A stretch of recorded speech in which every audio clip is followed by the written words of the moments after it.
Hi everybody, maayong hapon sa tanan. Maniudto day ta dala pa ni hapon. Gikan ko ng laba og gikapoy ko og luto mo nang naka-decide ko nga magpipino ra ko og kanang kamati sa gulan ako og century tuna. So actually guys, ako na ning gi-voice over kay kanang ipik-fail kayo akong pag-take kani og video kay nagamit lagi kog mic kay layo baya ang kanang camera. Unya, waday na on ang mic. Unya dili sa siya maka-capture og tingog kay kanang naa may nakasaksak nga katong receiver. So morning, ako lang ni siya i-voice over. So akong gibuhat ana guys is kanang ako siyang sa gulan og century tuna ang ako ang kanang pipino og kamatis. Dili na pud ako na siya butang asin ug suka kay kanang tuna makapalasa na siya sa atong ibutang nga pipino, and di ko sure kung ganahan mo sa akong trip pero ako lamian ra gid ko and masolve na ko ani asa ko ang sudan kay lami magid pud siya sa gulan og rice. So mao ra na akong gibuhatan na guys. Ako ra pud nang gitunga ang kanang tuna kay para ang uban ana pwede pa nako magamit sa kanang lain nga pipino kay gastak magigug pipino kay maoray madali-dali kung bation kog katapol. So ako ra na siyang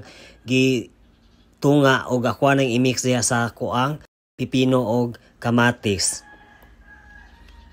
So inana ra gid siya ka simple guys. Ako ra na siyang kanang mix og wa na gid ko kahinumdum kung sa akong gipang storya dihang dapita, basta ako lang gini siyang i-voice over kay kanang dili ko pwede mo surrender kay nag-take na kog time sa paghimo og video ani unya. Lisod sag mo retake og utro nga human ako kaon kay kanay laging gutom kayo, ano pa na ko gi-check ang kuan kung naka-on ba ang mic. So ana nga part is mukaon ako, magkuha na ko og ganang rice. So ang ako ang rice ana isa ka cup na daghan-daghan ginaang ako ang rice, and di ko sure kung mahurot na ko na og dili pero for sure mahurot gid na ko na siya og kaon kay lami man gini ang ato ang pipino og kamatis nga naisagol nga century tuna.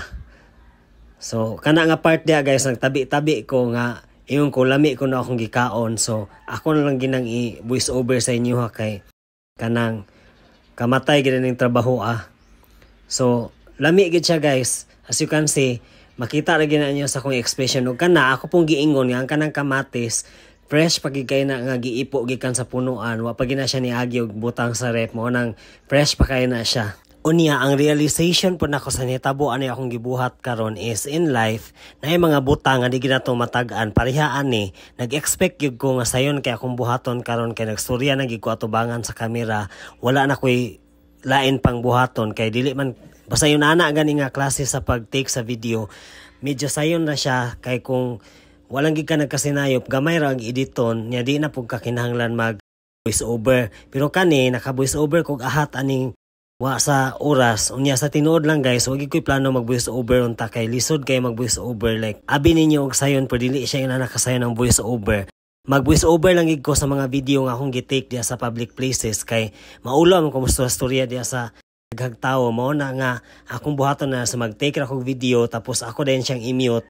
Pero kung nara ko sa balay unya ang akong silingan, among silingan wala nagpa music, wala nag-video kay kana gina-take na ko na nga time or gina-take na ko na nga opportunity para mag-take og video nga magstorya na lang diretso kaysa mag-voice over pa kay dili gid siya sayon ang mag-voice over kay kinahanglan nga continuous imong pagstorya, dili ka dapat ma-dead air.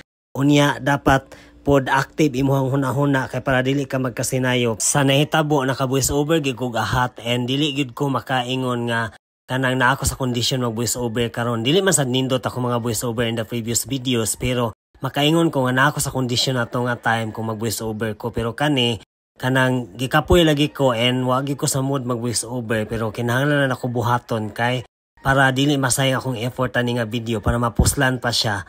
Og pahuman na pud ini nga video. Mayong hapon sa tananan. Bye everybody.